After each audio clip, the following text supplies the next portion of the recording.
इस वक्त हमारे साथ बातचीत करने के लिए मौजूद हैं असम के मुख्यमंत्री और बीजेपी के स्टार प्रचारक Hemant Biswa Sharma. Sir, India TV में बहुत बहुत स्वागत है आपका। धन्यवाद। सबसे पहला सवाल मैं कांग्रेस पार्टी के राष्ट्रीय अध्यक्ष आज का जो बयान उससे लेना चाहूंगा कि उन्होंने प्रधानमंत्री पे झूठ बोलने का आरोप लगाते हुए अपनी जाति का जिक्र किया कि किस प्रकार से वो उस जाति से आते हैं जिनके हाथ की लोग चाय भी नहीं पीते, जबकि प्रधानमंत्री के हाथ की तो चाय पी लेते हैं। कैसे देखते हैं इस बयान? देखिए, खड़गे जी ने एक बहुत बड़ा सत्य बोला कि कांग्रेस में शायद खड़गे जी का साथ कोई चाय नहीं पीते हैं। मेरा भी खुद का अभिज्ञता है, तो ये एक बहुत बड़ा खुलासा है।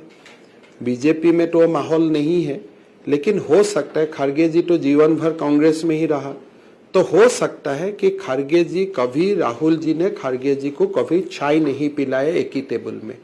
तो मैं तुरंत निवेदन करूंगा राहुल जी को कि खड़गे जी और आपको चाय पीने वाला एक साथ एक पिक्चर तुरंत ट्वीट कर दीजिए, नहीं तो देश में ये माहौल हो जाएगा कि कांग्रेस में एक प्रकार से लोगों को ऐसे व्यवहार किया जाता है। इसलिए पहले का भी अनुभव है, नेहरू जी ने अंबेडकर जी का साथ क्या किया था, तो इसीलिए हो सकता है। प्रधानमंत्री ने कल आतंकवाद को लेकर एक बात कही थी कि किस प्रकार से वो आतंकवाद के खिलाफ लड़ते रहे जब मुख्यमंत्री थे तब भी और अभी भी। दूसरी तरफ कांग्रेस पार्टी उनसे लड़ने में अपनी ऊर्जा खर्च करती थी। इस बात को लेकर कांग्रेस पार्टी बहुत नाराजगी दिखा रही है। नहीं, देखिए, जब 26/11 हुआ कांग्रेस ने तो कुछ एक्शन नहीं लिया। जब सर्जिकल स्ट्राइक हुआ कांग्रेस ने सबूत मांगा कि भाई सर्जिकल स्ट्राइक हुआ है तो सबूत दीजिए। बिपिन रावत जी को कांग्रेस ने हमेशा ही एक प्रकार से कंडेम करते रहा। आज कांग्रेस ने कभी भी सेनाओं को सम्मान नहीं किया, जनरल करियप्पा का दिन से लेकर बिपिन रावत तक। तो इसीलिए उनको, कांग्रेस को मैं ही एडवाइस दूंगा कि आप मोदी जी का ऊपर नाराज मत होइए।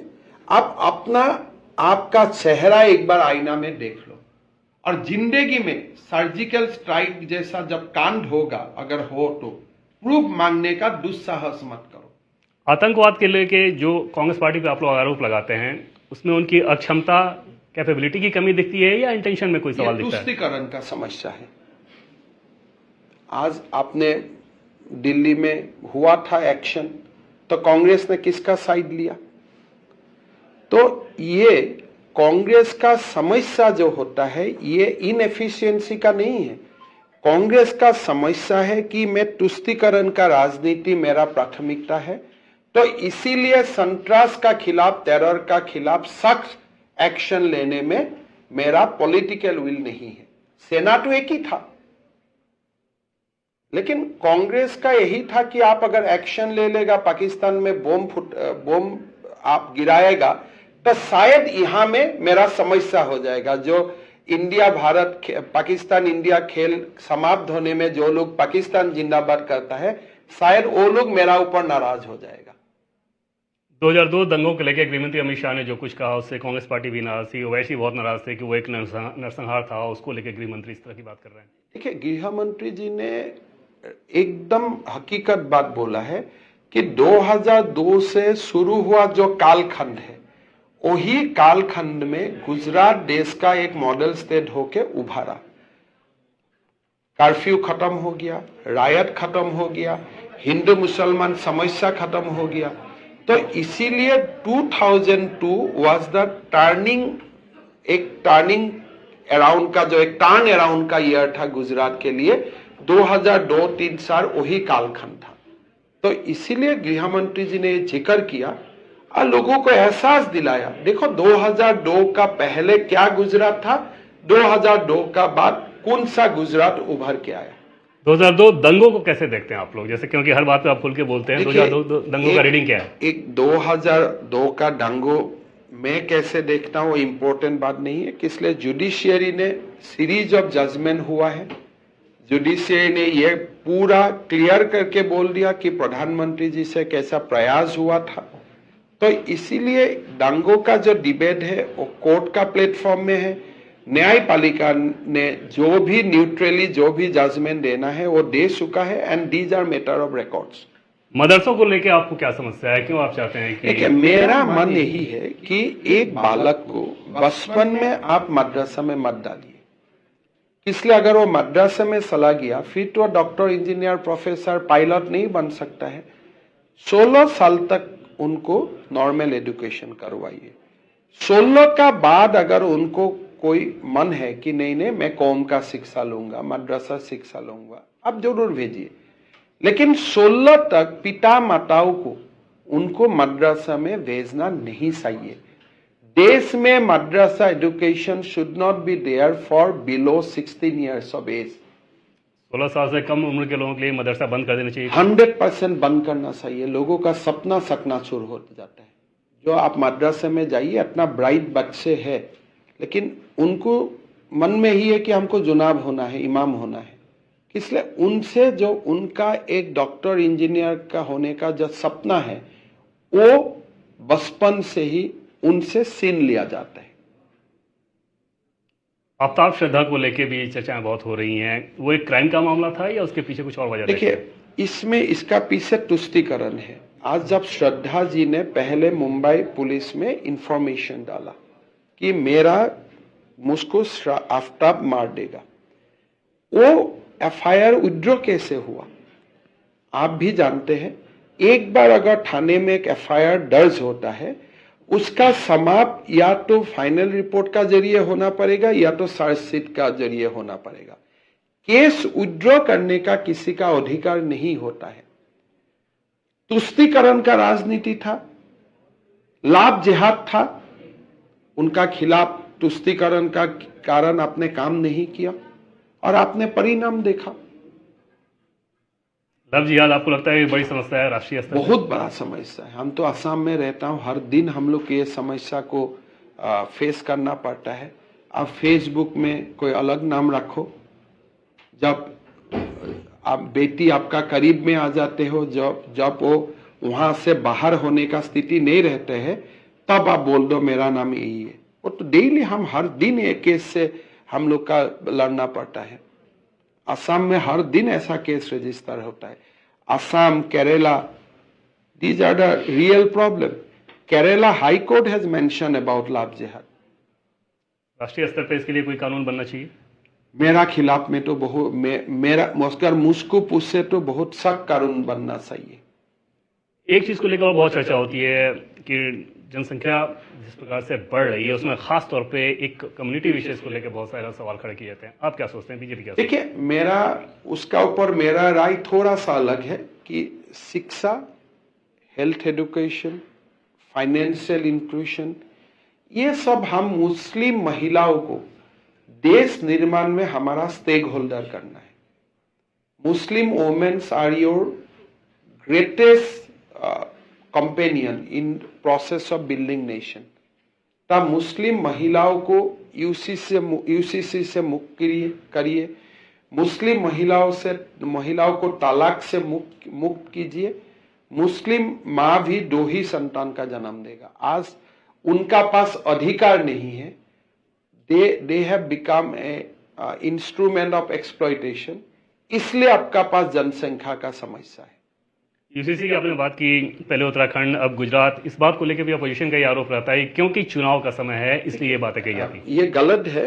आप अगर टीवी न्यूज़पेपर देखते हो कि हमें हमेशा आर्टिकल 370, राम मंदिर, तलाक, यूसीसी, ये सब का बारे में हम हमेशा बात करता हूं कि इसलिए देश का मुद्दा है। अंबेडकर जी ने इसको शुरू किया था कि देश में यूनिफॉर्म सिविल कोड होना चाहिए। कांग्रेस का इतिहास का ज्ञान नहीं है या तुष्टीकरण का कारण वो इतिहास का ज्ञान नहीं लेता है, इसलिए उनको ये सबसे थोड़ा सा वो लोग सरप्राइज हो जाते हैं। आपको ये कहा जाता है कि पोलराइज करने की कोशिश करते हैं, ऐसे इश्यूज उठाते हैं जो पोलराइज मतलब क्या है? हिंदू अस्मिता तो पोलराइजेशन नहीं है, वो तो गर्व का बात है। आपका देश में, यूरोप में तो भगवान श्री राम का जन्म नहीं हुआ। हो सकता था भगवान श्री राम अमेरिका में भी जन्म ले सकता था, लेकिन उन्होंने भारतवर्ष को महिमा मंडित किया भारत में जन्म लेके। कृष्ण लंदन में भी जन्म ले सकता था, लेकिन वो भारतवर्ष में जन्म लिया, हम लोग को गरिमा मंडित किया। तो इसीलिए अगर हिंदू अस्मिता का बात करना, भारत का गौरवशाली सभ्यता संस्कृति का बात करना होता है। इसको पोलराइजेशन नहीं बोलता है। जो लोग ये पोलराइजेशन बोलता है वो लोग तुष्टीकरण का राजनीति का समर्थन करता है।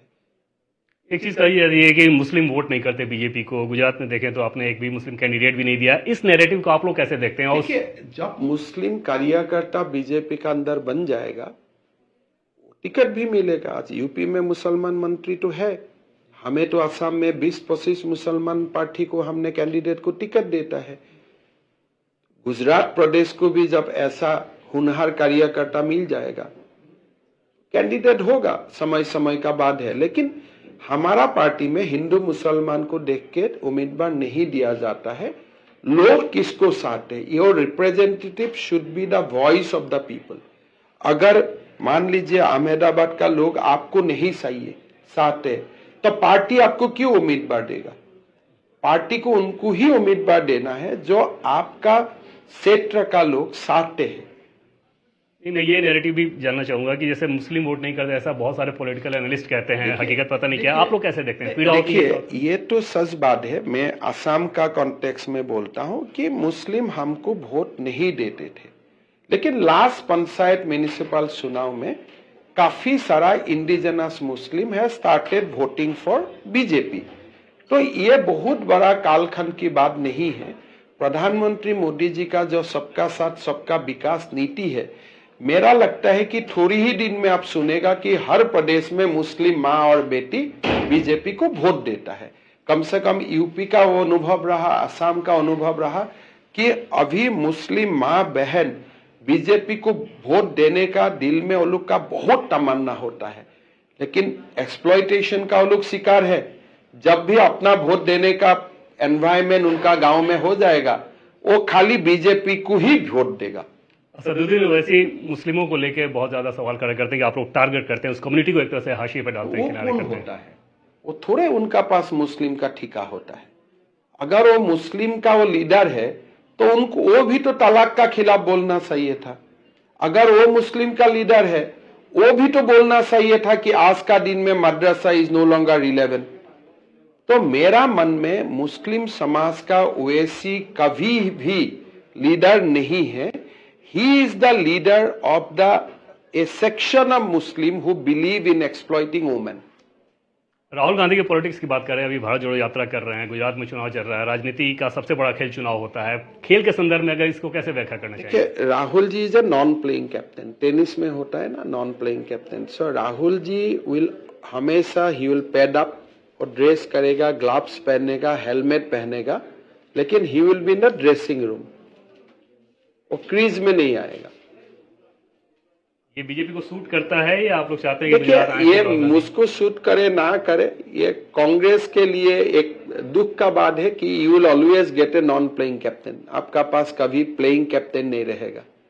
एक चीज अरविंद केजरीवाल की बात करें, क्योंकि एमसीडी इलेक्शन हो रहे हैं दिल्ली में, आप भी वहाँ कैंपेन कर रहे थे। गुजरात में भी आम आदमी पार्टी बहुत दावा कर रही है कि सर्वे में हमें बहुत अच्छा फीडबैक मिल रहा है। देखिए, अगर वो सर्वे सत्येंद्र जैन का कमरा में हुआ है, अगर वो सर्वे कोई दिल्ली का मोहल्ला क्लिनिक का अंदर में हुआ है तो वो राय हो सकता है।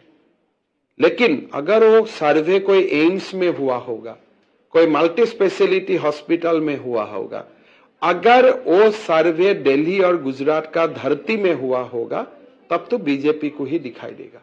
आखिर में एक सवाल, ये चुनाव सिर्फ गुजरात विधानसभा चुनाव है या 2024 इसको जोड़ के देखते हैं? Immediately after Gujarat the stage for 2024 election will be set. Gujarat देश को दिशा दिखाता है। ये गुजरात चुनाव से ही एक माहौल बनेगा देश में कि मोदी जी को तीसरा बार प्रधानमंत्री बनना है, लेकिन नॉट विथ 300+ बट विथ 400+। कितनी सीटें इस विधानसभा चुनाव में उम्मीद कर रहे हैं? मैं तो गुजरात में तो मेरा वोटाधिकार नहीं है, लेकिन घूमते घूमते जो माहौल देखा 150। इंडिया टीवी हर वक्त हर जगह डाउनलोड करने के लिए सर्च करें India TV news Google play store या ऐप स्टोर पर।